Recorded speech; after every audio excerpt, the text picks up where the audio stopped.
네, 오년TV 스트레이트 먼저 캐나다 소식 전해드리죠. 국내에서 처음으로 반려견이 코로나 양성 판정을 받았다는 소식이 들어와 있네요. 온태리오주 나야가라 지역에서 살고 있던 이 반려견은 주인으로부터 코로나에 감염된 것으로 보입니다. 앞서 가족 6명 중 4명이 코로나 확진 판정을 받았는데 이 문제에 대해서 갤프대 공중보건센터는 인간에게 전파할 가능성은 낮기 때문에 걱정할 필요는 없다고 얘기해주고 있습니다. 하지만 주인 외의 외부인들과의 접촉은 제한하는 등 견주는 나름대로 조치를 취해야 한다고 명령했습니다. 센터 관계자들은 동물일지라도 감염이 된 것이 확인된다면 인간처럼 집에만 머물어야 된다고 조언해주고 있습니다. 여름 감기는 개도 안 걸린다고 하는데 여름이 아니라서 그런지 이제 개가 반려견이 코로나에 걸린 것까지 나타나고 있는데요. 인간에게 인수 전염은 되지 않는다니까 다소 안심이 되기는 하지만 정말 이러다가 코로나19의 끝은 어딘지 참 보이지 않습니다. 깊은 터널에 들어가 있는 듯한 그런 기분들로 생활하고 계실 텐데요. 열심히 자가격리까지는 아니어도 방역수칙 정도는 철저히 지켜줌으로써 코로나19 종식의 시간을 앞당겨야 되지 않을까 그런 생각을 해봅니다. 참 힘든 시기를 보내고 있습니다. 다음 소식입니다. 연방정부가 캐나다산 코로나19 백신 개발에 약 2억 1,400만 달러, 어마어마한 돈이죠. 금액을 이런 자금을 투입키로 했습니다.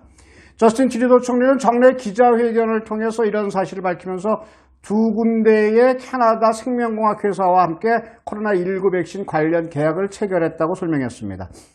연방정부는 앞서서 퀘벡 소재의 메디카고라는 회사와 1억 7,300만 달러 규모의 계약을 맺어서 보건안전기준에 부합할 경우에 7,500만 회분의 백신을 확보하기로 계약을 체결했다고 설명했습니다.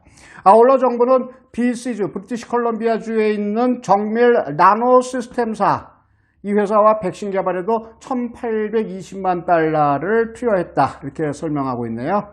캐나다 국립연구소 역시 다른 캐나다 백신 개발 회사를 통해서 2,300만 달러를 투자한다는 그런 방침입니다. 트루도 총리는 그렇지만 캐나다 백신의 상용화와 관련해서는 백신이 완전히 공급되기까지 최소 몇 달이 걸릴 것이라고 얘기하고 있습니다. 트루도 총리는 또 이 백신이 내년 초까지 국민들에게 배포될 준비가 될 것 같지는 않다고 한 발 빼면서 훗날 백신 접종을 추진하게 되더라도 고위험군의 접종을 우선적으로 할 것이기 때문에 일반인들에게까지 백신이 배급되기까지는 최소한 몇 달, 길게는 1년이 걸릴 수도 있다. 이렇게 얘기하고 있습니다. 공급량 제한하겠다는 얘기죠.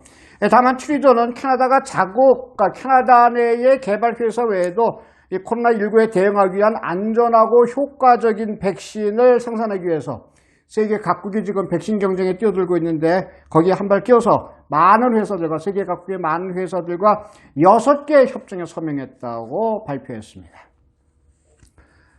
백신 개발이 좀 빨리 돼야 될 것 같습니다. 좀 전에 말씀드렸던 방역 수칙을 지키는 것도 중요하지만 일단 백신이 나와 주어야 좀 더 코로나19와의 결별을 선언할 시간이 다가오는 것 아니겠습니까? 정부의 같은 노력 그리고 그 자원도 엄청난 금액을 투입하고 있는데 좀 좋은 결실이 빨리 맺어졌으면 하는 그런 느낌입니다. 다음 소식입니다. 온타리오주 주민들의 전기요금이 인상됩니다. 온주에너지위원회가 오는 1일부터 그러니까 11월 1일부터 가정당 월 평균 2.24달러를 더 내도록 책정했다고 밝혔습니다. 덕포드 온주 총리는 이와 관련해서 물가 상승률을 반영한 그런 인상률이라고 설명했는데요. 주민들은 기존의 시간대별 요금제 외에 사용량 증가에 따라 요금이 누진적으로 오르는 차등 요금제 중에서 하나를 선택할 수 있다고 말했습니다. 다음 달부터 주말과 평일 오후 7시부터 오전 7시까지는 킬로와트 시당 10.5센트, 그리고 오전 7시부터 11시까지, 그리고 오후 5시와 7시 사이에는 21.7센트, 또 오전 11시부터 오후 5시 사이에는 16센트가 인상이 됩니다. 새로 소개된 차등제의 경우에 최저 1000kWh까지는 킬로와트 시당 12.6센트 요금이 부과되지만 이후부터는 14.6센트로 오르게 됩니다.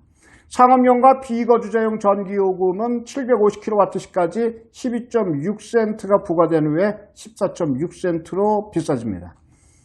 덕포드 총리는 지난 총선 당시의 선거 공약으로 전기요금을 12% 인하하겠다고 공언했기 때문에 야당의 거센 반발에 지금 직면해 있습니다. 정치인들의 공약이라는 것이 참 임기 1년 정도 지나면 곧바로 공언이 돼버리고 마는데요. 공약이 공언이 되고 마는데 이것도 예외는 아닌 것 같습니다. 모르죠? 작은 재정 가지고 살림살이 하다 보면 나름대로 어려움이 있겠습니다만 전기요금이라는 것은 주민생활의 가장 기본적인 요건인데 이것조차도 공약들을 지켜내지 못한다면 글쎄요. 총리의 정치력, 지도력에도 또 어느 한계가 있지 않나 그런 생각도 해봅니다. 다음 소식입니다. 최근 5년간의 한국 국적을 포기한 사람이 국적을 회복한 한국 사람보다 2배 이상 많은 것으로 확인이 됐습니다. 포기하는 사람이 훨씬 많다는 얘기죠. 한국 법무부 자료에 따르면 2016년부터 올해 6월까지 국적을 포기한 한인, 그러니까 국적을 상실했거나 이탈했거나 여하튼 국적을 포기한 한인은 총 13만 3,423명이라고 합니다. 국적 취득자, 그러니까 귀화를 했거나 국적을 회복한 사람인 58,674명보다 약 2.3배 높은 수준을 나타내고 있습니다. 지난 5년간의 한국 국적 대신에 캐나다 국적을 선택한 한인은 총 15,827명이었습니다. 연도별로는 2016년에 4,416명으로 가장 많았고 작년엔 2,940명이 한국 국적을 포기하고 캐나다 국적을 얻었습니다. 국적 포기자는 국민이 자진해서 외국 국적을 취득한 경우와 그런 경우는 국적 상실자라고 얘기하죠. 그리고 복수 국적자가 외국 국적을 선택하기 위해서 그래서 대한민국 국적을 포기하는 소위 국적 이탈자로 나뉘게 됩니다. 이 중 국적 상실자의 연령은 41살 이상이 55%를 차지했고 국적 이탈자는 20살 이하가 전체의 94.2%에 달했습니다. 20살 이전의 국적 이탈이 왜 이렇게 많을까요? 다 간단하죠. 병역 의무와 관련이 되어 있는 것으로 분석이 되고 있습니다. 어차피 한국에서는 계속 군 병력수 줄여가고 군 복무기간도 줄여가고 있는데 병역 의무를 조금 더 강화할 필요는 있다는 이런 생각을 물론 해외에 살고 있지만 해봅니다. 정부에서는 어떻게 생각할지 모르겠지만 말이죠. 무엇보다도 튼튼한 국방력이 최고 아니겠습니까? 특히 한국 같은 분단국가의 경우에는 말이죠. 그래서 참 정치에 거는 기대가 다른 나라 국민들보다 우리 대한민국 국민들의 욕구가 훨씬 클 텐데요. 정치판은 그것과는 전혀 다르게 돌아가고 있죠. 26일에 국회 법사위원회 국정감사 있었지 않습니까? 예상했던 대로 추미애 법무부 장관의 동무대였죠. 지난 22일에는 윤석열 검찰총장이 나와서 이런저런 주장을 했는데 그 주장에 대한 반박으로 시종일관했습니다. 최대 쟁점은 당연히 총장을 배제하는 수사지휘권 발동이 이게 타당했느냐는 것입니다. 윤석열은 불법 부당하다고 했고 추미애는 합법 타당하다고 맞서고 있습니다.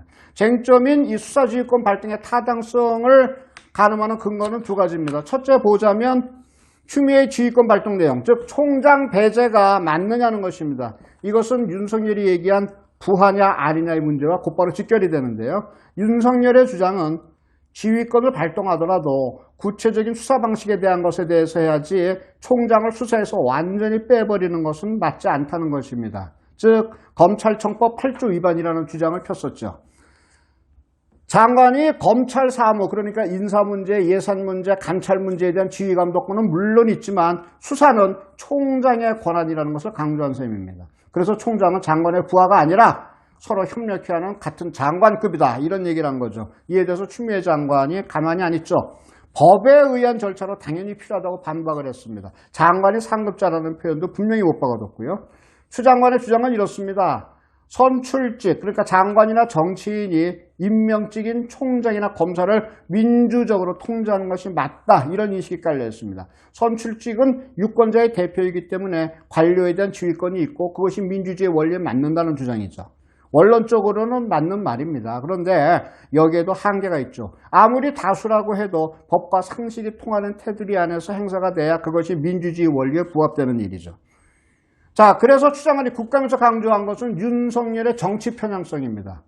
두 번째 타당성의 근거가 되죠. 즉 윤석열이 정당한 수사에 방해가 됐기 때문에 빼버렸다는 주장입니다. 근데 그 근거라는 게 뭡니까? 라임 사태 주범격인 사기꾼 김봉현이가 쓴 옥중 편지 아닙니까? 김봉현 편지에 따르면 윤석열 측근 검사들을 룸사롱에서 접대했고 그중 한 명이 수사 책임자가 됐고 그것은 윤석열의 정치적 편향성에 맞춰서 여당 정치인을 범죄자로 몰아갔다 이런 얘기입니다. 그러니 제대로 수사하자면 윤석열을 배제하는 것이 필요했고 또 시급했다는 얘기죠. 그런데 이 김봉현이라는 사람 편지 내용을 어떻게 믿고 이렇게 날뛰고 있습니까? 추미애는 사흘간의 감찰을 통해서 사실임을 확인했다고 했습니다. 그런데 감찰팀은 사흘간 누구 얘기도 듣지 않고 김봉현의 얘기만 들은 것 아닙니까? 사기 행각으로 중형에 직면해 있는 수감자의 얘기만 듣고 검찰총장을 배제하는 행태. 김봉현은 편지에서 김봉현 자신은 라임 사건의 주범이 아니라 투자를 받은 투자회사의 오너이고 보석으로 풀어주면 100% 피해 복구하겠다. 이런 헛소리까지 지금도 그런 헛소리를 하고 있는 사기꾼입니다. 어떻게든 풀려나려고 발버둥을 치고 있는 사람이죠. 그래서 김봉현의 편지 내용이 맞는다 맞지 않는다 갑론을박이 계속 모순되는 주장들이 이어지고 있습니다. 추 장관이 너무 성급한 예단을 했다는 생각이 강하게 기웁니다. 이날 국감에서 또 눈에 띄는 장관 발언은 윤석열 임기 관련 문제입니다. 윤석열은 22일 자신이 출석했을 당시에 총선 직후 대통령으로부터 적절한 메신저를 통해서 임기를 지키라는 뜻을 전달받았다고 말했습니다. 이에 대해서 추미애는 그분, 그러니까 대통령의 성품을 비교적 잘 아는 편인데 절대로 정식 보고라인을 생략한 채 비선을 통해서 메시지를 전달할 뿐이 아니다. 이렇게 반박했습니다. 윤석열과 추미애의 갈등이 심해지면서 드러나고 있는 것이 마침내 대통령의 의중이 뭐냐 이렇게 논점이 떠오르고 있습니다. 안철수 국민의당 대표가 먼저 목소리를 냈죠. SNS에 글을 올렸는데 뭐라고 올렸습니까? 대통령은 두 사람의 혼선과 갈등을 부추기고 있는 거냐? 추미애와 윤석열 중에 양자택일하라. 이렇게 촉구를 했죠. 윤석열의 임기에 대한 메시지 진위 여부를 알고 있는 사람은 누굽니까? 윤석열의 말에 따르면 대통령입니다. 이런 사태의 최종적인 책임도 물론 임명권자인 대통령에게 있죠. 윤석열을 검찰총장에 앉힌 것도 대통령이고 추미애를 법무장관에 앉힌 것도 대통령입니다. 그러니 이제는 말을 해야 합니다. 단안을 내려야 합니다. 결자 해지로 나서야 합니다. 누구 말이 맞는지.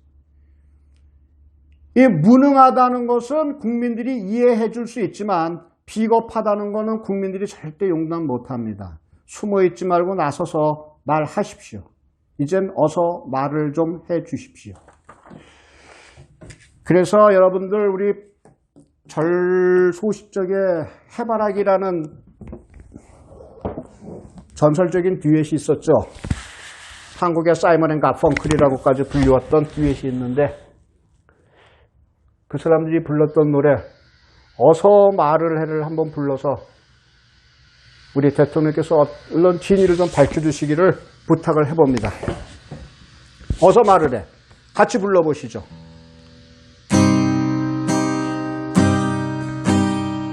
너는 바보야. 글을 잡고 말을 못하면 너는 바보야. 사랑한다는 한마디 글을 잡고 말을 못하면 떠나가 버려. 어서 말을 해. 원망에 찬 거리거리마다 말 못하는 사람들 뿐이야. 법무장관 검찰총장 개싸움에 국민들은 지쳐가는 걸. 총장에겐 임기 지키라며 장관에겐 자르라 하니 어느 쪽이 진실인지 말하세요. 늦기 전에 말씀하세요. 어서 말을 해. 어서 말을 해. 어서 말을 해. 어서 말을 해. 어서 말을 해. 어서 말을 해. 어서 말을 해. 어서 말을 해.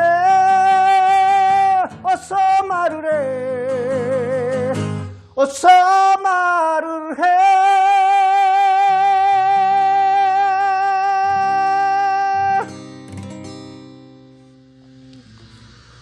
어서 말을 좀 하십시오. 임기를 지키라 했는지 아니면 저 사람 빨리 자르라고 뒤에서 독려를 하셨는지 그래야 국민들에게 잃었던 신뢰 회복하십니다. 충원입니다. 오은영TV 스트레이트 다음 시간에 여러분 다시 찾아뵙겠습니다. 감사합니다.